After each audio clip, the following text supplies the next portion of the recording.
entonces de alrededor de 2,5 millones, 3 millones de habitantes. Imagínense el peso demográfico que tenía la presencia española en Cuba ya en el siglo XX.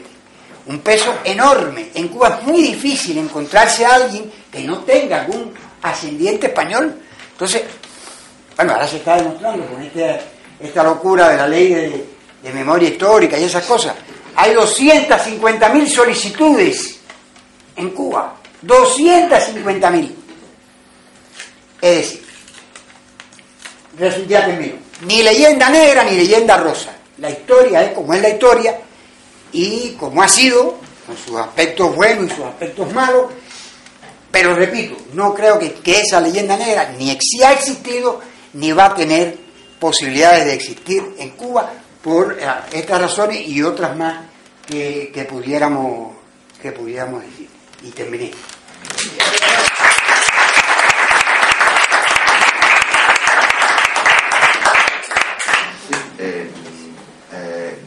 Antonio. Sí.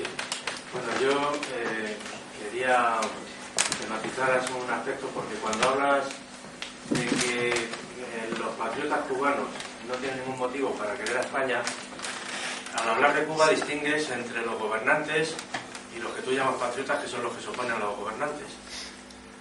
Y sin embargo, cuando hablas de España no distingues, hablas simplemente del lado oficial. No, sí, entonces sí. Habría que distinguir también, unificar también. Tienes razón, sí, bien. Además, gracias que me des la oportunidad de aclararlo. O sea, ninguno de los que estáis aquí sois culpables de lo que hace el gobierno español. Eso es obvio. Yo hablo, además me he puesto a mí el primero como, por favor, yo no soy provocador, pero no tanto.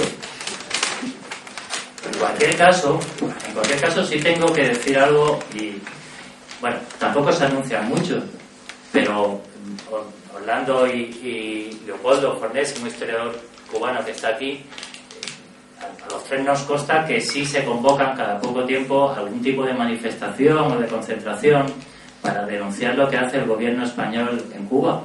Y quitando la última así más o menos importante que hubo, estaba nevando, por cierto, son muy pocos los españoles que se suman.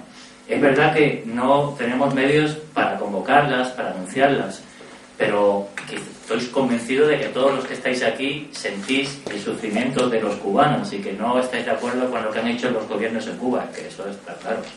Pero también reconocerás que en España hay muchísimas, millones de personas que odian a Estados Unidos.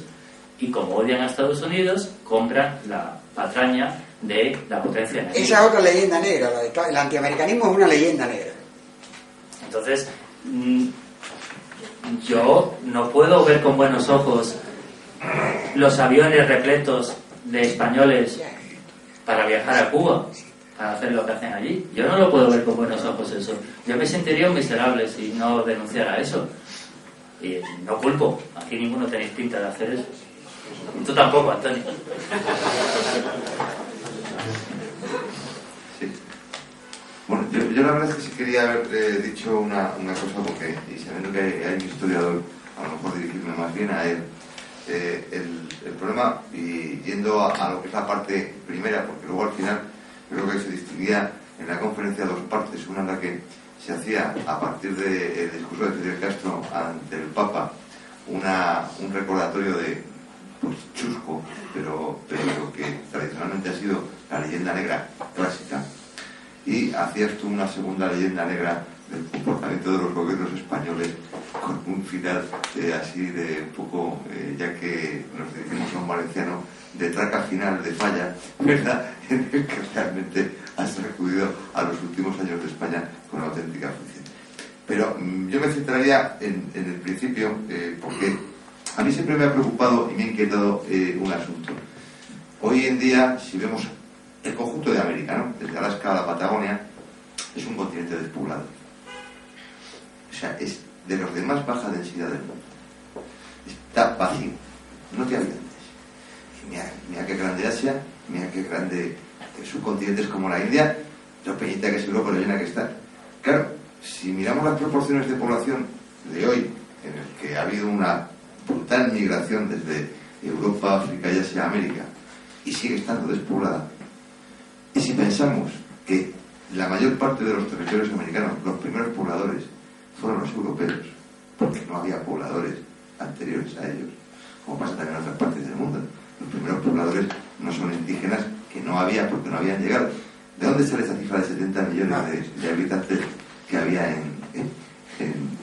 bueno, yo llegaba a ver 100 y hasta 200 millones, ¿no? Hombre, si las proporciones, si hoy China tiene pues 1000 y pico millones, y más o menos la proporción fuera, hipotéticamente, similar en el siglo XXI arranque a lo que fuera en el siglo XV finales, pues está claro que China sabemos más o menos la población que tenía a finales del siglo XV, y América, manteniendo la misma proporción, no podría tener la población, no ya de 70, probablemente ni de 10 millones, probablemente ni de 5 millones de indígenas en toda América cuando se produce el descubrimiento.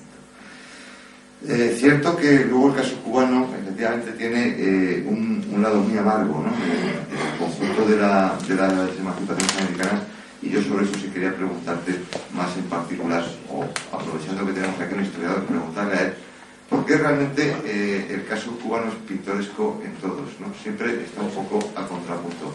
Weyler aquí tiene una fama buena.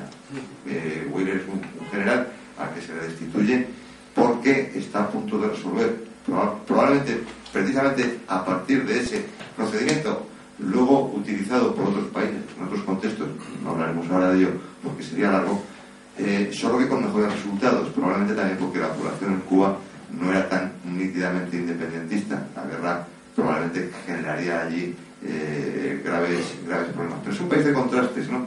La enmienda Platt en la independencia cubana es una cosa que muchos piensan que en el fondo el éxito de Castro se debe más a esa enmienda Platt, por la cual se podría haber convertido como Puerto Rico en Estado Libre Asociado, pero luego no se aplicó.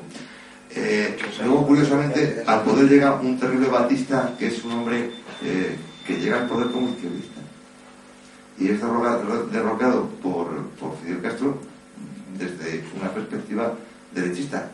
Por poner un ejemplo, por situarnos en el contexto de años 50, Fidel Castro llega al poder y lo primero que hace es expulsar a las autoridades del exilio republicano de la isla de Cuba. Franco, evidentemente, pues no lo toma mal. De hecho, las buenas relaciones entre el gobierno de Franco y el gobierno cubano de la revolución empiezan con buen pie. Y luego continuaron una magnífica andadura.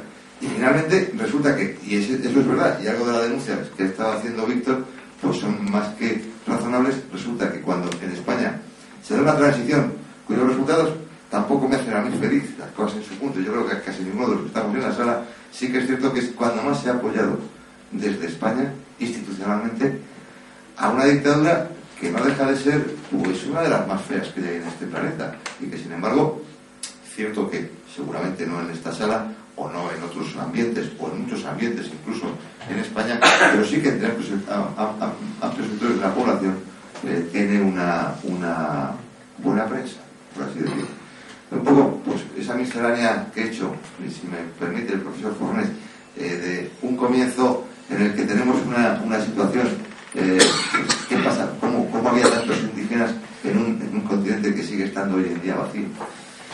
Y esas peculiaridades de luego del paso del tiempo, la peculiaridad de la independencia y las peculiaridades finales de una dictadura que hoy es el modelo espejo de izquierdistas, y que sin embargo, curiosamente, empezó quizás desde una perspectiva completamente distinta. Gracias.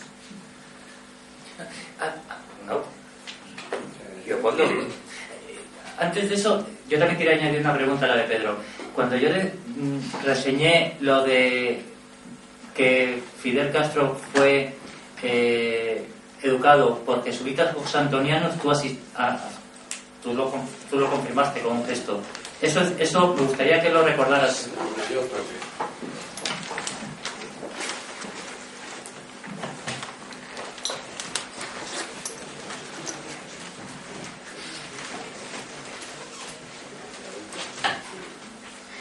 Respetable público. No hay nada más peligroso que darle la palabra a un cubano.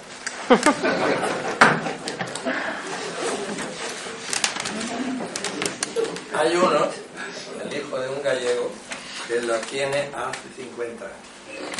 Yo pienso durar un poco menos.